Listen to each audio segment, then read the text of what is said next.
17वां अध्याय। फिर वे अम्फिपुलिस और अपोलोनिया होकर थिस्सलुनीके में आए, जहां यहूदियों का एक आराधनालय था। लूका इस एक ही पद को सबसे ज्यादा मनन करता है। फिलिप्पी से अम्फिपुलिस 30 मील की दूरी पर था और 30 मील दूरी पर ही अपोलोनिया तथा 37 मील की दूरी पर थिस्सलुनीके था। इसलिए इसमें कोई शक नहीं कि थिस्सलुनीके तक लगभग 100 मील जाने के लिए उन्हें कई दिन लगाने होते थे।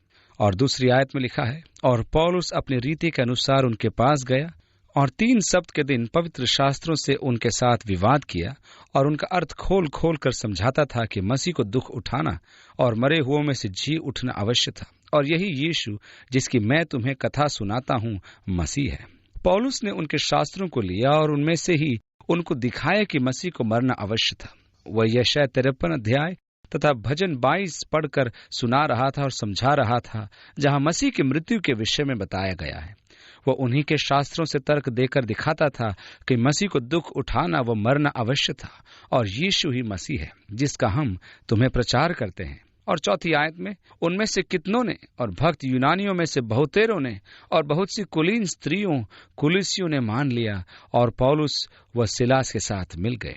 कुछ यहूदियों ने विश्वास किया तथा कुछ यूनानियों की भीड़ वो कुलीन स्त्रियों में से बहुतों ने विश्वास किया, और इस प्रकार थिस्सलुनीके में एक सशक्त कलीसिया की स्थापना हुई। अधिक जानकारी के लिए आप थिस्सलुनीकियों की कलीसिया को लिखी पौलुस की दोनों पत्रियों को पढ़ सकते हैं, जो इस सेवकाई का परिणाम था। यदि हम उन पत्रियों को प्रेरितों के काम से जोड़कर पढ़ें तो सब कुछ एक साथ समझ में आता है। यदि आप पवित्र शास्त्र को एक साथ जोड़ पाते हैं तो ये काफी सहायक होता है। 5वीं आयत से आगे, परंतु यहूदियों ने डाह से भरकर बाजारू लोगों में से कई दुष्ट मनुष्यों को अपने साथ में लिया और भीड़ लगाकर नगर में हुल्लड़ मचाने लगे, और यासोन के घर पर चढ़ाई करके उन्हें लोगों के सामने लाना चाहा, और उन्हें न पाकर वे यह चिल्लाते हुए यासोन और कितने भाइयों को नगर के हाकिमों के सामने खींच लाए कि ये लोग जिन्होंने जगत को उल्टा पुल्टा कर दिया है यहाँ भी आए हैं। मुझे वे दोष अच्छे लगते हैं जो पौलुस व सिलास पर लगाए गए थे। पहले महायाजक ने पतरस पर दोष लगाया था कि उसने यरूशलेम को यीशु मसीह की शिक्षा से भर दिया है। कितना महिमापूर्ण दोष है। काश हम पर भी ऐसा दोष लगाया जाए कि हम अपने क्षेत्रों में प्रभु यीशु मसीह के नाम को ऊंचा किए हैं, ताकि पूरा क्षेत्र ही उसकी महिमा से भर गया। अब यहाँ पौलुस पर भी वही दोष लगाया जा रहा है। कैसी महान बात! एक और दिलचस्प दोषारोपण कि इन लोगों ने जगत को उल्टा पुल्टा कर दिया। ओह, काश हम पर यह दोषारोपण होता कि हमने अपने क्षेत्र को मसीह के लिए उल्टा पुल्टा कर दिया है। सत्य तो यह है कि यदि हम पर ऐसा दोष लगाया जाए तो हम कहते हैं हमारा देश तो उल्टा पुल्टा है ही, हम तो उसे सीधा कर रहे हैं। इसलिए यह दोषारोपण सही नहीं। उन्हें कहना चाहिए था कि ये लोग जिन्होंने जगत को सीधा कर दिया है यहाँ भी आ गए।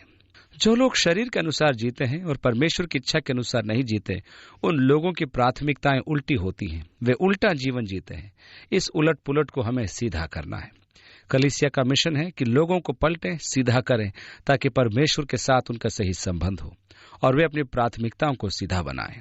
7वीं आयत से आगे, और यासोन ने उन्हें अपने यहाँ उतारा, और ये सब के सब ये कहते हैं कि यीशु राजा है और कैसर की आज्ञाओं का विरोध करते हैं।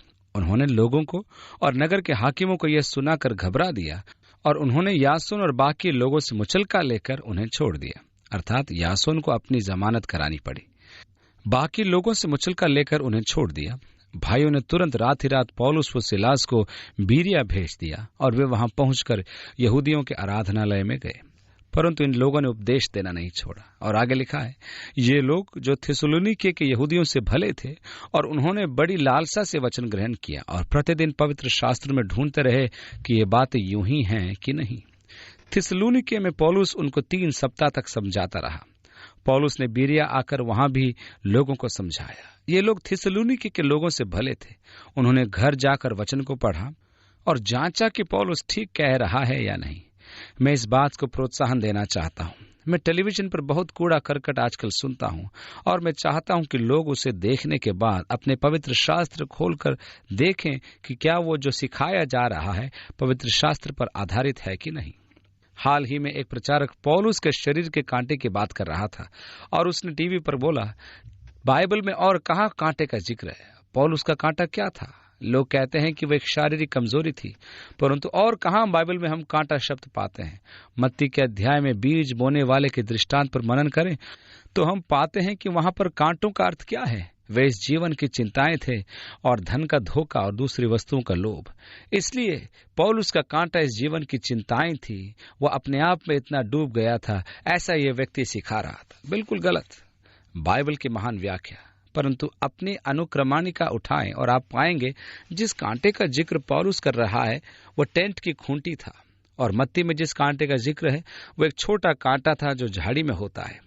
एक तंबू की खूंटी के लिए यूनानी के भिन्न शब्द हैं, परंतु प्रचारक अपनी शिक्षा बना रहा है कि किसी को भी बीमार नहीं होना चाहिए, और यदि वह सत्य है तो पौलुस बीमार नहीं हो सकता था, और परमेश्वर की यह इच्छा कभी नहीं कि उसकी संतान दुख उठाए। दुख उठाना कभी परमेश्वर की इच्छा से नहीं होता, ऐसा ये लोग सिखाते हैं। गलत शिक्षाओं पर हमारा ध्यान नहीं जाना चाहिए, और यदि हम सुनते भी हैं तो हमें पवित्र शास्त्र में उसके अर्थ को ढूंढकर सही अर्थ निकालना चाहिए। बीरिया वासियों की तरह बने जो थिस्सलुनीके वालों से भले थे। घर जाकर पवित्र शास्त्र को खोजे कि ये बातें उसी प्रकार हैं या नहीं, और जो भला हो उसे पकड़े रहें। मैं आपको उत्साहित करता हूं कि जो मैं कहूं उसको बस मान न लें, सब कुछ सिद्ध करें, जो भला है उसे पकड़ लें। सो उनमें से बहुतों ने विश्वास किया। क्यों? क्योंकि उन्होंने पवित्र शास्त्र को खोजा और ठीक पाया। उन्होंने पौलुस की शिक्षा की तुलना वचन से की, और कुलीन स्त्रियों में से और पुरुषों में से बहुतेरों ने विश्वास किया। एक बार फिर बीरिया में एक अच्छा काम स्थापित हुआ, किंतु जब थिस्सलुनीके के यहूदी जान गए कि पौलुस बीरिया में भी परमेश्वर का वचन सुनाता है, तो वहां भी आकर लोगों को उकसाने और हलचल मचाने लगे। तब भाइयों ने तुरंत पौलुस को विदा किया कि समुद्र के किनारे चला जाए, परंतु सीलास व थिमुथियुस वहीं रह गए, और पौलुस के पहुंचाने वाले उसे एथेंस तक ले गए, और सीलास और थिमुथियुस के लिए यह आज्ञा लेकर विदा हुए कि मेरे पास बहुत शीघ्र आओ। ये भाई पौलुस को ले आए और उसके साथ एथेंस तक गए। सीलास व थिमुथियुस बीरिया में कलीसिया को मजबूत करने के लिए रुक गए, परंतु जब पौलुस एथेंस में आया तो वे लोग जो उसे लाए थे कहने लगे, जब तुम लौटो तो थिमुथियुस व सीलास को शीघ्र यहाँ भेजना। इस प्रकार उन्होंने पौलुस को एथेंस में छोड़ दिया। जब पौलुस एथेंस में उनकी बाट जो रहा था, उसका जी जल गया। वो सचमुच उकता गया, नगर को मूर्तियों से भरा देखकर। शायद यही आपके भाव होंगे जब आप बॉलीवुड जाएंगे, जब आप वहां देखेंगे कि पूरा का पूरा क्षेत्र अनैतिक लालसाओं से भरा हुआ है। इसलिए वह यहां आत्मा से उकसाया गया, जिससे उसका जी जल गया। सो वह आराधनालय में यहूदियों और भक्तों से और चौक में जो लोग मिलते थे उनसे हर दिन वाद विवाद किया करता था। पौलुस प्रतिदिन चौक में मिलने लगा और कुछ लोगों को प्रभु यीशु मसीह के विषय वचन सुनाने लगा। 18वीं आयत में, तब इपिकूरी और स्तोईकी दार्शनिकों में से कितने उससे तर्क करने लगे। इपिकुरस दरअसल 342 ईसा पूर्व था, और यह घटना सन 53 ईस्वी में घट रही है। इसलिए उसकी मृत्यु को तो 300 से अधिक वर्ष हो गए थे, और इस अंतराल में उसका दर्शन सिद्धांत बिगड़ चुका था। मूलतः इपिकुरस ने कहा था कि आनंद ही सर्वोच्च विलासिता है, परंतु वो उससे भी आगे गया और कहा कि आनंद सरल जीवन से मिलता है। जितने जटिल हमारे जीवन हो जाएंगे, उतने ही अधिक हम उन बातों में फंसते जाएंगे। जितनी अधिक संपत्ति हमारे पास होगी, उतनी ही अधिक उसकी चिंता बढ़ेगी। यदि मनुष्य सरल जीवन जी सकता है तो वह आनंद की कुंजी है, और आनंद सबसे बड़ी विलासिता है। डायगोनोसिस जो इपिकुरिन दर्शन का अनुयायी था, इपिकुरुस से बड़ा संतुष्ट व आनंदित रहता था, क्योंकि उसके पास एक टब के अतिरिक्त कुछ न था जिसमें वो बैठा रहता था। और सिकंदर महान डायगोनिस से प्रभावित था, क्योंकि सिकंदर महान ने सारा संसार जीत लिया था, फिर भी वह अशांत था। उसने शपथ ली कि जीवन भर डायगोनिस का अनुयायी बना रहेगा। इस पर डायगोनिस ने उसे 2 मछलियां दी और कहा, इनको 2 हफ्ते तक लिए फिरो और तब मेरे शिष्य बन सकते हो। और सिकंदर महान गुस्सा हो गया और इस व्यक्ति की मूर्खता पर बड़बड़ाता गया। डायगोनिस ने अपना सिर हिलाकर कहा, बस कितनी शर्म की बात है, इतनी बड़ी भक्ति 2 सड़ी मछलियों के कारण छोड़ दी। करते करते उन्होंने स्वयं को अनैतिक आनंद के हाथ में छोड़ दिया। एपिकुरियन दर्शन का प्रदर्शन रोमी आनंद मनाने के तरीके में देखा जा सकता था, जहां लोग पहली पर्सन में दिया गया पूरा भोजन खा लेते थे और फिर बाहर निकलकर उसे उल्टी करके निकाल देते थे, ताकि दूसरी पर्सन को भी उसी रीति से खा सके। ऐसा वे खाने के आनंद लेने के लिए और हर एक व्यंजन का स्वाद उसकी चरण सीमा तक पाने के लिए किया करते थे। इस तरह वे आनंद को मापने में व्यस्त रहते थे। एपिक्यूरियन दर्शन में बिगाड़ बहु ईश्वरवाद को लाया गया। स्तोइक की दार्शनिकों का कहना था कि मुख्य आनंद चरित्र था, परंतु वो व्यक्ति गुण को नहीं पहचान सकता जो भावुकता में फंसा हो। इसलिए मनुष्य में भावनाएं नहीं होनी चाहिए और वे पूर्णतः भावहीन बने रहना चाहते थे। पीड़ा, दुख, आनंद, किसी की भी चेतना न रखना, हर किसी भी भावना से अछूते रहना, यह मनुष्य को नास्तिकता की ओर ले गया। पौलुस को एथेंस में इन 2 दर्शनों का सामना करना पड़ा। 18वीं आयत से आगे लिखा है, और कितनों ने कहा यह बकवादी क्या कहता है, परंतु औरों ने कहा वह अन्य देवताओं का प्रचारक मालूम पड़ता है, क्योंकि वह यीशु का और पुनरुत्थान का सुसमाचार सुनाता था। तब वे उसे अपने साथ अरियुपगुस ले गए और पूछा, क्या हम जान सकते हैं कि यह नया मत जो तू सुनाता है क्या है, क्योंकि तू अनोखी बातें करता है। इसलिए हम जानना चाहते हैं कि इनका क्या अर्थ है, क्योंकि सारे एथेंस वासी और परदेसी जो यहाँ रहते थे नई नई बातें कहने और सुनने के सिवाय और किसी काम में समय नहीं बिताते थे। एथेंस वासी किसी भी बात की चिंता किए बिना कुछ नया सुनना चाहते थे। 22वीं आयत, तब पौलुस ने अरियुपगुस के बीच खड़े होकर कहा। अरियुपगुस बाजार से एक्रोपोलिस जाते समय आधी ऊंचाई पर था, जहां पार्थिनोन कुमारी की मूर्ति थी। वहां चट्टान को काटकर समतल बनाया गया था, जिसे बुद्धि का पत्थर कहते थे। वहां खड़े होकर लोग अपने दर्शन व विचार सुनाते थे और अपने चौगे पहनकर ये लोग बैठते थे और उनके ऊपर पार्थिनन था और नीचे ओग्रा, और वहां वाद विवाद विभिन्न दर्शनों पर होता था। और पौलुस उस पत्थर पर बैठा बोल रहा था, हे एथेने के लोगों, मैं देखता हूं कि तुम हर बात में देवताओं के बड़े मानने वाले हो। अपना भाषण देने में वह इन लोगों का अपमान नहीं कर रहा था। लोगों को मनाने का यह कोई तरीका नहीं होता और पौलुस उन्हें यीशु मसीह में अपने विश्वास के विषय संतुष्ट करना चाहता था। पौलुस ने उनसे कहा, तुम बड़े धार्मिक हो, जो अथेना में प्रत्यक्ष है। जो यात्री एथेंस में आते थे वो कहते थे कि नगर में लोगों से अधिक देवता थे, क्योंकि प्रत्येक गली के नुक्कड़ पर उनका एक देवता था और फिर पूरा क्षेत्र देवताओं से भरा था। संगमरमर, चांदी व सोने की मूर्तियां बनी थी जिनकी लोग उपासना करते थे। वहां बहुत से भव्य मंदिर थे, जिनमें से कुछ के खंडर आज भी हमें उस समय की शान को याद दिलाते हैं। 23वीं आयत में आगे, क्योंकि मैं फिरते हुए तुम्हारे पूजने की वस्तुओं को देख रहा था। ये लोग रुकते व भिन्न देवताओं की उपासना करते थे। लोगों की भक्ति देखना काफी रुचिकर होता है। मुझे भी मेक्सिको के लोगों की भक्ति देखना आकर्षक लगता है, क्योंकि वहां पर संतों की भक्ति भिन्न तरीके से की जाती है। वहां आराधनालयों में लोगों के शरीरों को बक्सों में रखकर सुरक्षित रखा जाता है और लोग घुटनों पर आकर रो रो कर प्रार्थना करते हुए अपने संत से चमत्कार करने की याचना करते हैं। मुझे मुसलमानों को देखना रुचिकर लगता है जब वे अपने पांव धोते हैं और अपने मोटे कपड़ों से पोंछकर बाहर निकलकर पूरब की ओर दंडवत करते हैं।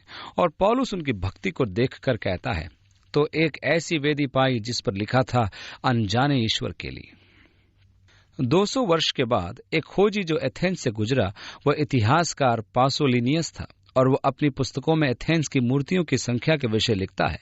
लोगों से अधिक वहां देवता थे। अपने इतिहास की पुस्तक में एथेंस का वर्णन करते हुए वह इस अनजाने परमेश्वर की वेदी का भी जिक्र करता है। दरअसल उसने 3 चीजों का जिक्र किया। यूनानियों ने जहां तक वे अपने दिमाग को दौड़ा सकते थे सबको ईश्वरत्व का पद दे दिया था। उन्होंने प्रकृति की शक्तियों को, मनुष्य की भिन्न भावनाओं को और भिन्न विचारों को ईश्वरत्व का पद दे दिया था। कला का देवता, बढ़इयों का देवता, राजमिस्त्रियों का देवता, युद्ध का देवता, शांति का देवता, प्रेम का देवता, घृणा का देवता, ईर्ष्या का देवता इत्यादि।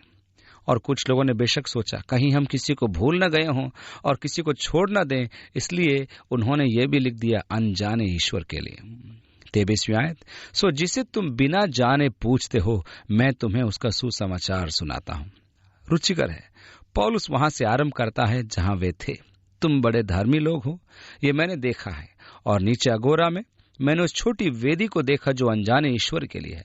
उसी परमेश्वर के बारे में तुमसे बात करना चाहता हूं। और उस अनजाने ईश्वर के बारे में उसने उन्हें क्या बताया? उसने कहा, तुम बिना जाने उसे पूजते हो। आज कितने लोग बिना जाने परमेश्वर को पूजते हैं। आपको याद होगा कि यीशु ने सामरी स्त्री से कहा, परमेश्वर आत्मा है और जो उसकी उपासना करते हैं आत्मा व सत्य से उसकी उपासना करें। परंतु लोग अभी भी अनजाने में उसकी उपासना करते हैं। जिस परमेश्वर ने पृथ्वी और उसके सब वस्तुओं को बनाया वो मनुष्य की सृष्टि नहीं है, उसने मनुष्य की सृष्टि की है। जिन देवताओं की तुम उपासना करते हो उनसे वो कहीं बड़ा है। काश आज भी लोग इस सत्य को पहचानते। यद्यपि अंदाजे बताते हैं कि अमेरिका में अधिकतर लोग परमेश्वर पर विश्वास करते हैं, मैं ये कहने का साहस करता हूं कि अमेरिका के अधिकांश लोग भौतिकवाद की उपासना करते हैं। वे परमेश्वर पर विश्वास रखते होंगे, परंतु वे परमेश्वर की उपासना नहीं करते। वे मनुष्य की सृष्टि की उपासना करते हैं, उन वस्तुओं की जिनकी सृष्टि मनुष्यों ने की है, वे उपासना करते हैं, न कि परमेश्वर की। 24वीं आयत में, वह स्वर्ग और पृथ्वी का स्वामी होकर, यह अनजाना परमेश्वर सब पर राज्य करता है। वह स्वर्ग व पृथ्वी का प्रभु है। और आगे लिखा है, हाथ से बनाए हुए मंदिरों में नहीं रहता। जिस मंगल पहाड़ी से पौलुस बोल रहा था, ठीक उसके नीचे अगोरा के अंतर में डोरिकास का एक वैभवशाली मंदिर था, जो निर्माण कला के वैभवशाली प्रदर्शन के रूप में आज तक खड़ा है। अगोरा के अंत में 1.5 या 2 ब्लॉक की दूरी पर वो जूनियों का मंदिर था, जिसके खंडर आज भी खड़े हैं। जहां पौलुस खड़ा था, उसके ऊपर वहां एथेना देवी का महान मंदिर था और एक्रोपोलिस में दूसरे अद्भुत मंदिर थे। पौलुस ने बोला, परमेश्वर, अनजाना परमेश्वर, वो मंदिरों में नहीं रहता। यह रुचिकर है, जब सुलेमान ने परमेश्वर के लिए मंदिर बनवाया और जब उसे परमेश्वर को समर्पित किया, तब उसने कहा, ओह परमेश्वर, हम जानते हैं कि स्वर्गों के स्वर्ग भी तुझे समा नहीं सकते। हम जानते हैं कि तू कैसे आकाशमंडल को भरता है। हमने दरअसल ये तेरे रहने के लिए नहीं बनाया है। दूसरे शब्दों में, ये नहीं कि परमेश्वर किसी और स्थान को छोड़कर इसमें रहेगा। वो आकाशमंडल में रहता है, उससे तो आकाशमंडल भरा हुआ है। परंतु परमेश्वर, हम तुझसे स्थान पर मिला करेंगे। ये वह स्थान हो जहां हम आकर तुझसे मिल सके। हम सब कुछ हद तक ये सोचने के दोषी हैं कि परमेश्वर किसी एक स्थान पर दूसरे स्थान से अधिक रहता है, जैसे सचमुच परमेश्वर यहाँ अधिक है और सड़क में कम। जब मैं संडे स्कूल में था तो मुझे सिखाया गया था कि यदि मैं फिल्म देखने जाऊं तो परमेश्वर मेरे साथ नहीं जाएगा, और यदि मैं जाकर फिल्म देखूं तो मुझे प्रभु को बाहर छोड़ना पड़ेगा और बस आशा करूं कि बाहर निकलने पर वो मेरी प्रतीक्षा कर रहा होगा। परंतु मुझे उसका निश्चय नहीं हुआ। फिर मुझे एक स्थानीय परमेश्वर के विषय सिखाया गया। कुछ स्थानों में वो होता है और कुछ स्थानों पर नहीं। ऐसा बाइबल नहीं सिखाती। किसी वस्तु का प्रयोजन न रखकर मनुष्यों के हाथों से सेवा लेता है। वो मनुष्य के हस्तकला की मूर्तियों के द्वारा नहीं पूजा जाता, वो प्रतिमाओं के द्वारा नहीं पूजा जाता। सारे चर्च भी आज इस बात पर विश्वास नहीं करते। पौलुस बता रहा है, उसकी उपासना भव्य वेदियों पर जो सोने से मढ़ी हों नहीं होती। वह सुंदर भवनों में उपासना करवाना नहीं चाहता। आप तो वहां पेड़ के नीचे भी उसकी आराधना कर सकते हैं। आप घर में अपने पलंग के पास, रसोई के मेज पर बैठकर या समुद्री तट पर रेत पर बैठकर उसकी उपासना कर सकते हैं। दरअसल समुद्र के रेत पर बैठकर उस अनुकूल वातावरण में परमेश्वर की उपासना करना मुझे अच्छा लगता है। वो मनुष्य के हाथों के कामों द्वारा उपासना नहीं चाहता, न किसी वस्तु का प्रयोजन रखकर। उसे क्या चाहिए जो मैं उसको दूं? यह बड़ी समस्या है। आप उसको क्या देंगे जिसके पास सब कुछ है? दाऊद ने कहा, यहोवा ने जितने उपकार मेरे लिए किए, उनका बदला मैं उसको क्या दूं? मालूम आपको उसने क्या करने का फैसला किया? जो मैं कर सकता हूं वह है प्रार्थना में प्रभु को पुकारना। उसको किसी वस्तु की आवश्यकता नहीं जो मैं उसको दूं। वो पूर्ण है।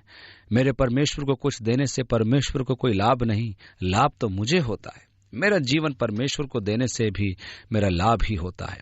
परमेश्वर को उससे कोई लाभ नहीं होता।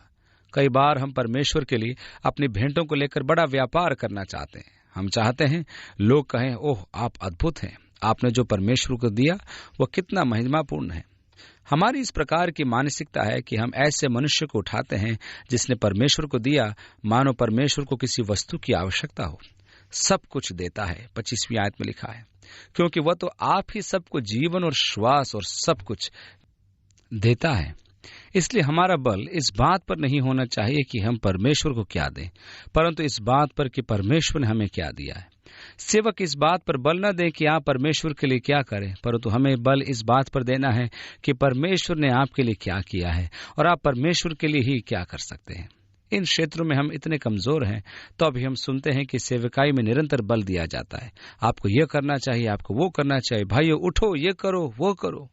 और ऐसे मनुष्य की प्रशंसा करते हैं जिसने बड़ा दान दिया, न कि परमेश्वर की जिसने हमारे लिए सब कुछ किया। जब मैं ये देखता हूं कि परमेश्वर ने मेरे लिए क्या किया है, तब मैं परमेश्वर के लिए कुछ करना चाहता हूं।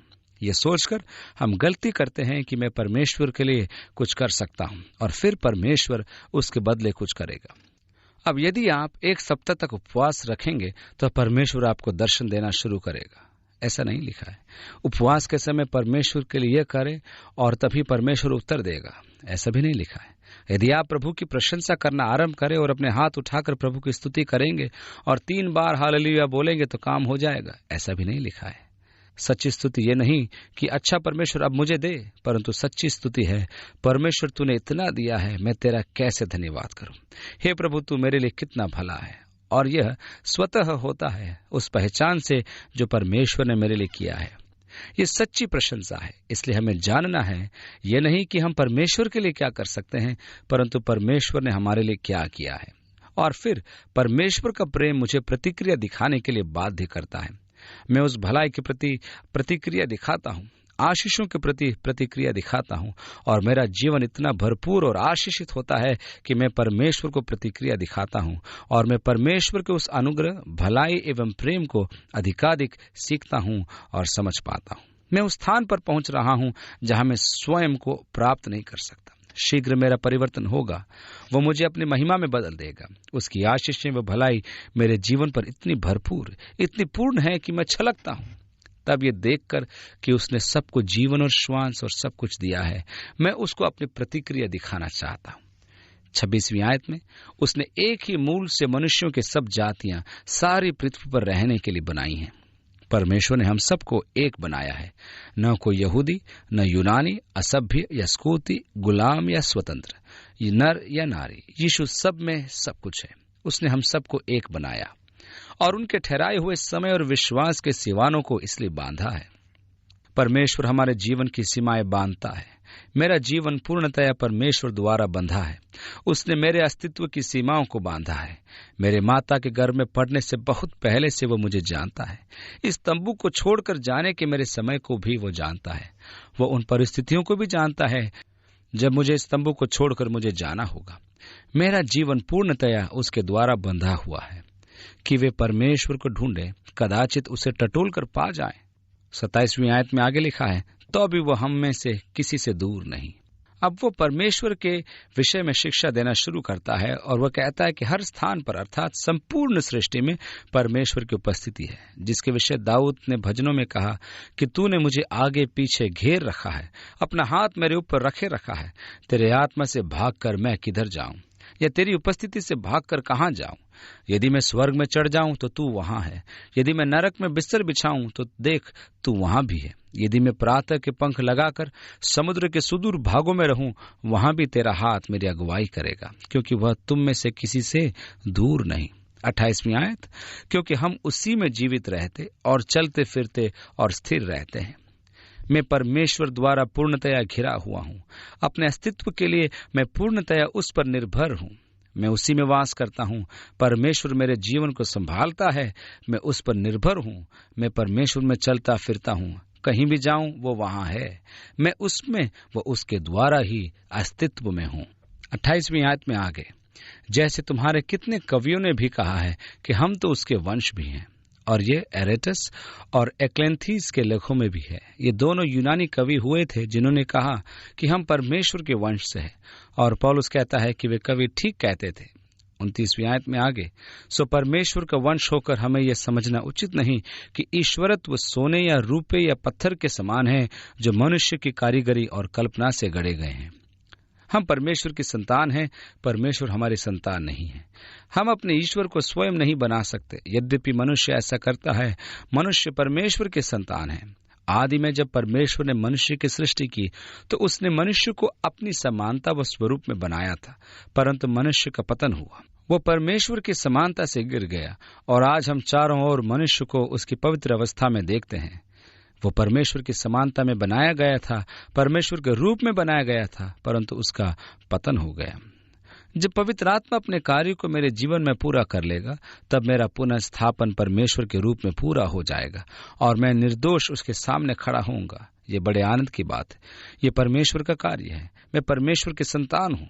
यूनानी कवियों ने इस बात को पहचाना, इसलिए हम परमेश्वर को कोई निष्प्राण प्रतिमा न समझें जो न देख सकती, न बोल सकती, न चल सकती है, जो संगमरमर, सोने या चांदी से बनी हो और यहाँ कोने में खड़ी है, जिसके पास लोग आकर दंडवत व आराधना करते हैं। आप परमेश्वर को वह न समझें, क्योंकि आप जीवित परमेश्वर की संतान हैं। 30वीं आयत में, इसलिए परमेश्वर ने अज्ञानता के समयों पर ध्यान नहीं दिया। ये अज्ञानता की अनदेखी। पौलुस ने कहा कि आप अनजाने में उसकी आराधना करते हैं, और परमेश्वर ने अपने विषय उस अज्ञानता की अनदेखी की। पर अब हर जगह मनुष्यों को मन फिराने की आज्ञा देता है। जब इज़राइल जाति पर परमेश्वर का प्रकाशन सीमित था, तब उसने अपने विषय अन्य जातियों की अज्ञानता की उसने अनदेखी की, परंतु अब से आगे मनुष्य की वह अज्ञानता की अनदेखी न करेगा। आपके पास परमेश्वर के प्रति अज्ञानी होने का कोई बहाना नहीं है। वे जो ये मानते हैं कि भौतिक संसार से परे कुछ नहीं, अब उनके पास इस विचार के लिए कोई बहाना नहीं है। अब परमेश्वर को जाना जा सकता है, क्योंकि कोई भी मनुष्य जिसमें सच्ची बुद्धि है वो परमेश्वर के बारे में अज्ञान नहीं रह सकता। परमेश्वर ने एक समय चाहे मनुष्य की अज्ञानता की अनदेखी की हो, परंतु अब एक ऐसा समय नहीं होगा। अब परमेश्वर को जाना जा सकता है। परमेश्वर ने स्वयं को यीशु मसीह के द्वारा प्रकट कर दिया है, और यह प्रकटीकरण आप तक पहुंचाया गया। इसलिए आपके पास कोई बहाना नहीं है। आप परमेश्वर को जान सकते हैं, और आपको उसे जानना भी चाहिए। परमेश्वर को न जानने का कोई बहाना नहीं। बेशक परमेश्वर को जानना उस महान ज्ञान का एक भाग है जो मनुष्य कभी प्राप्त कर पाए। परमेश्वर को जानना वह सबसे महत्वपूर्ण ज्ञान जो मनुष्य कभी प्राप्त कर सकता है। आप भिन्न विषयों का अध्ययन कर सकते हैं, परंतु आप में से कोई भी जो सबसे महत्वपूर्ण विषय का अध्ययन कर सकते हैं वह है धर्म विज्ञान, अर्थात परमेश्वर को जानना, परमेश्वर के सत्य को जानना। 31वीं आयत में लिखा है, क्योंकि उसने एक दिन ठहराया है जिसमें वह उस मनुष्य के द्वारा धार्मिकता से जगत का न्याय करेगा जिसे उसने ठहराया है, और उसे मरे हुओं में से जिलाकर ये बात सब पर प्रमाणित कर दी है। परमेश्वर ने एक न्याय दिवस ठहराया है जिस दिन यीशु मसीह न्याय करेगा। यह वह मनुष्य है जिसको इस कार्य के लिए अभिषेक किया गया है। 31वीं आयत में आगे, जिसे उसने ठहराया है और मरे हुओं में से जिलाकर यह बात सब पर प्रमाणित कर दी है। परमेश्वर ने कहा और अपनी बात को पुनरुत्थान द्वारा प्रमाणित किया, और इस प्रकार न्याय का दिन सबके लिए आ रहा है। और इसलिए परमेश्वर कहता है कि मन फिराओ और बुरे कामों से फिरो या मुड़ो। मरे हुओं के पुनरुत्थान की बात सुनकर कुछ तो ठट्टा करने लगे। सुसमाचार की ये दो सामान्य प्रतिक्रियाएं हैं। कुछ हैं जो यीशु मसीह के सुसमाचार का ठट्टा करते हैं, और कुछ हैं जो टाल कर कहते हैं, हाँ रुचिकर है, कभी फिर सुनेंगे। उस पश्चाताप को टालना, फैसला लेने को टालना, परंतु सावधान कहीं वह ज्यादा न टल जाए, क्योंकि अब परमेश्वर ने आज्ञा दी कि मनुष्य सब स्थानों पर पश्चाताप करे, क्योंकि वह दिन आ रहा है जबकि परमेश्वर यीशु मसीह द्वारा लोगों का न्याय करेगा। इस पर पौलुस उनके बीच से निकल गया। अब ये बड़ी बात है कि जहां पौलुस का सताव होता था, जहां वे उसे बंदीगृह में डालते थे, जहां उसे पीटते थे, वह दोबारा पौलुस उनमें प्रचार करने को तैयार रहता था। परंतु यह व्यवहार बड़ा रुचिकर है, लेकिन ऐसे लापरवाह व्यवहार पर पौलुस के पास कहने को और कुछ नहीं था। वो सुअरों के आगे मोती डालना नहीं चाहता था। मैंने तुम्हें संदेश दे दिया है, मैंने साक्षी दे दी है, बस। मैं सोचता हूं यह सुस्ती का सबसे बुरा उदाहरण होगा। सचमुच वो व्यक्ति जो क्रोध में आकर आप पर चिल्लाता है क्योंकि आपने उसे प्रभु के विषय में साक्षी दी, उस व्यक्ति की तुलना में जो कहता है वो उद्धार के अधिक निकट है, बहुत अच्छा है, और मैं बहुत खुश हूं कि तुम्हें वो मिल गया जिससे तुम उद्धार के निकट आ सको। 34वीं आयत में, परंतु कई एक मनुष्य उसके साथ मिल गए और विश्वास किया, जिनमें दियुनुसियुस अरियुपगुस था और दमरिस नाम एक स्त्री थी, और उनके साथ और भी कितने लोग थे। जैसे कि कलीसियाई इतिहास बताता है कि एथेंस में कलीसिया स्थापित हुई और कुछ आरंभिक कलीसियाई अगुवे एथेना की कलीसिया से आए, परंतु वहां जाकर पौलुस ने कलीसिया की स्थापना नहीं की थी, बल्कि कुरिन्थ को चला गया। और यदि आप सचमुच इसकी पृष्ठभूमि जानना चाहते हैं तो कुरिन्थियों की कलीसिया को लिखी पौलुस की पत्रियां पढ़िए। इस अध्याय के अंत में हम देखते हैं कि वो इफिसुस को गया। यहाँ इफिसियों की पत्री आपकी सहायता करेगी। आपको इसे अधिक से अधिक पढ़ना पड़ेगा, परंतु उससे परेशान न होइए। क्या ये शर्म की बात नहीं कि कितना समय हम मूर्खता के ट्यूब यानी कि टेलीविजन के सामने बिताते हैं। मैं सोचता हूं कि आज की दुनिया में विचारों की हीनता लाने में इसका बहुत बड़ा योगदान है, और साथ ही संपर्कों को तोड़ने में और मनुष्य को सुस्त बनाने में भी इसका अच्छा खासा योगदान है। आज मनुष्य यदि किसी चीज से संबंधित है तो वो टेलीविजन है। कितनी शर्म की बात है। अब वो बातें करने की और संबंध बनाने की कला भी नहीं सीखता। हम कितना समय बर्बाद करते हैं। मैं आपसे कहना चाहता हूं, यदि इस सप्ताह आप टीवी छोड़ दें और जब उसे खोलने की परीक्षा आए तो बाइबल खोल लें और कुरिन्थियों और गलातियों की पत्री, थिस्सलुनीकियों व इफिसियों की पत्रियां पढ़ें, तो मैं कह सकता हूं कि इतवार तक आप स्वयं को महान आत्मिक उन्माद में पाएंगे।